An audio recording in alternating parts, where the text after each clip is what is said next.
सूरज बिल्कुल गायब हो चुका था और चांद की रोशनी से पूरा रोड रोशन था।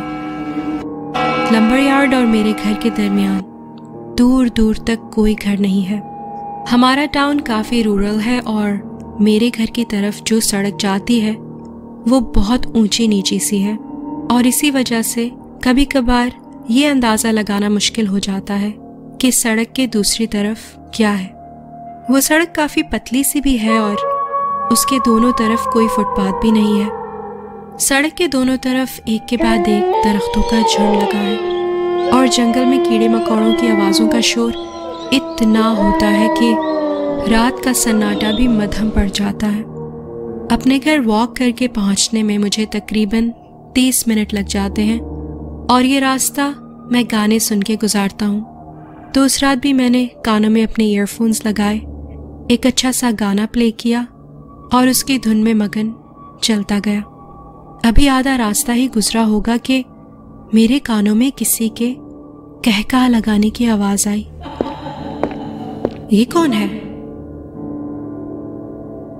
मैंने फौरन कानों में से ईयरफोन्स निकाले और वहीं रुक गया। फिर मैंने सोचा कि शायद ये आवाज गाने में ही होगी, मगर ऐसा लगता तो नहीं था कि वो गाने का हिस्सा थी। मैं कुछ सेकंड्स के लिए वहीं खामोशी से खड़ा रहा कि शायद वो आवाज मुझे दोबारा सुनाई दे, मगर कीड़े मकोड़ों का शोर इतना ऊंचा था कि किसी के चीखने की भी आवाज शायद ना सुनाई देती। मैंने उसे अपना वहम समझ के टाल दिया और दोबारा अपने घर की तरफ चलने लगा।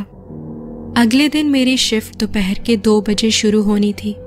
मैं 1:30 पे अपने घर से काम की तरफ निकला। दिन काफी अच्छा था और सब कुछ मामूल के मुताबिक ही था। चलते चलते अक्सर मैं रास्ते में पड़े हुए पत्थरों को किक करता रहता हूँ और वो उछल के दूर जाके जब गिरते हैं तो ऐसा करने में मुझे बड़ा मजा आता है। मैंने ऐसे ही एक पत्थर को किक किया तो वो उछल के सड़क के किनारे किसी लाल चीज के बराबर में जाके गिरा। मैंने उसे उठा के देखा तो वो एक लाल रंग की बॉल थी। मैंने उसको थोड़ा सा दबाया तो उसमें से आवाज आई। मैं उसी वक्त समझ गया कि वो क्या है। अरे तो क्लाउन नोज है, ये यहाँ कैसे आई? मैंने उसे पॉकेट में रख लिया और अपने साथ काम पे ले गया। मैंने क्लाउन नोज पहन के थोड़ा शुगल भी लगाया और सबको हंसाया।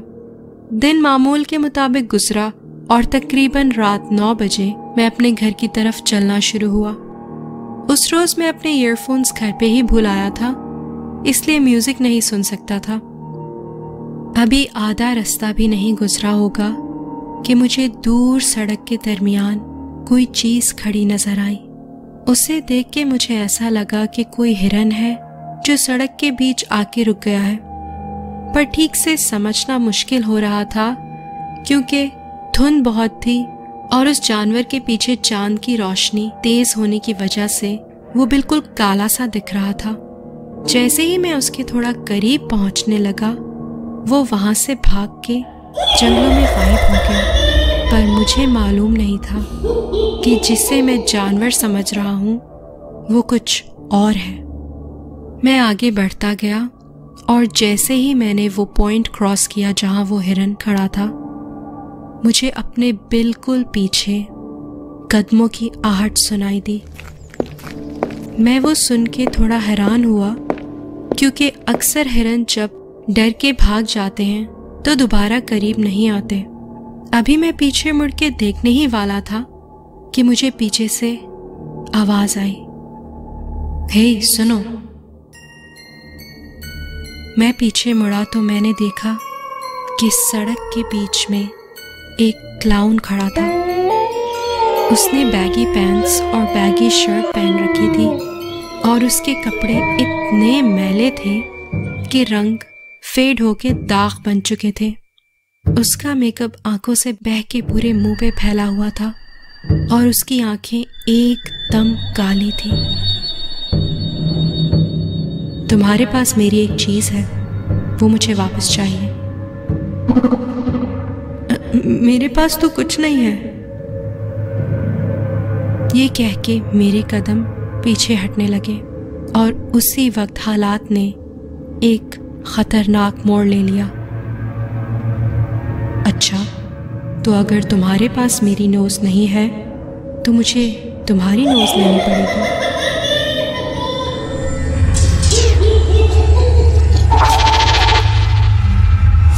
उसके हाथ में इतना बड़ा चाकू देख के मैं उल्टे पैर भागने लगा। उसके तेज कदम मेरा पीछा कर रहे थे, पर मैं पीछे मुड़ के देखना नहीं चाहता था।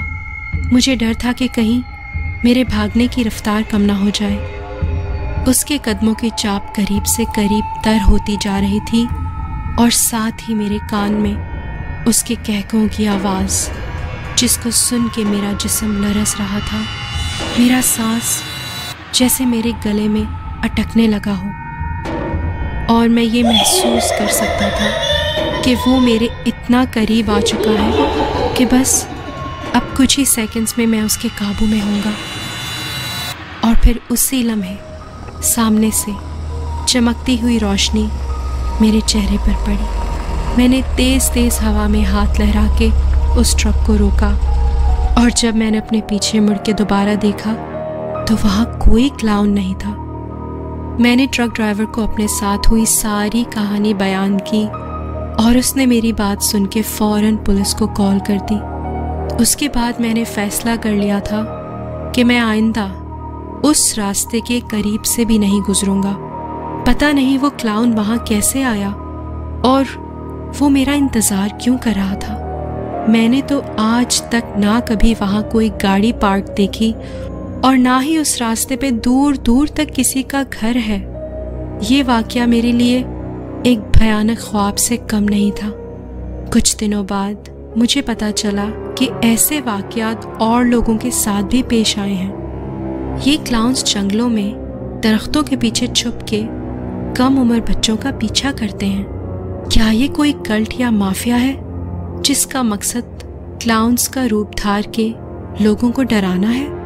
पता नहीं इसके पीछे का राज क्या है, पर मैं इतना ज़रूर जानता हूँ कि मैं अब कभी भी अंधेरे रास्ते से गुजरने का या किसी क्लाउन के करीब जाने का तसव्वुर भी नहीं कर सकता।